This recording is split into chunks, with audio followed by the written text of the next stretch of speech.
नागोठणे शिहू रस्त्यावरील सन पेट्रोकेमिकल कंपनीजवळील धोकादायक वळणावर टेम्पो आणि मोटरसायकलचा समोरासमोर भीषण अपघात झाला. या अपघातात दुचाकीस्वार तरुणाचा जागीच मृत्यू झाला असून अन्य एक तरुण गंभीर जखमी झालाय. गणपत महादू शीद असे मृत तरुणाचे नाव असून होनाजी गंगाराम पारधी हा तरुण गंभीर जखमी झालाय. हे दोन्ही तरुण वाडी येथील रहिवासी असल्याचे समजते. मिळालेल्या प्राथमिक माहितीनुसार गणपत शीद आणि होनाजी पारधी हे आपल्या मोटरसायकलवरून नागोठणेकडून शिहूकडे जात होते. सन पेट्रोकेमिकल कंपनीजवळील वळणावर त्यांच्या दुचाकीवरील नियंत्रण सुटले.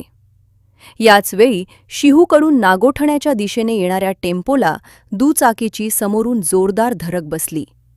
ही धडक इतकी भीषण होती की गणपत शीद याचा जागीच मृत्यू झाला, तर होनाजी पारधी हा गंभीर जखमी झाला.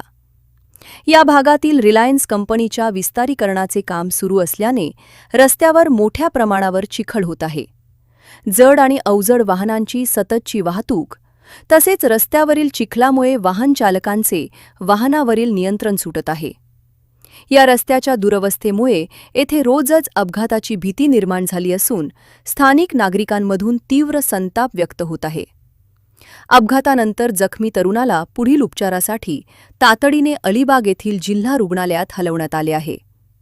नागोठणे येथील प्राथमिक आरोग्य केंद्रात डॉक्टर उपलब्ध नसल्याने तसेच रुग्णवाहिकाही उपलब्ध नसल्यामुळे रुग्णांचे प्रचंड हाल होत आहेत.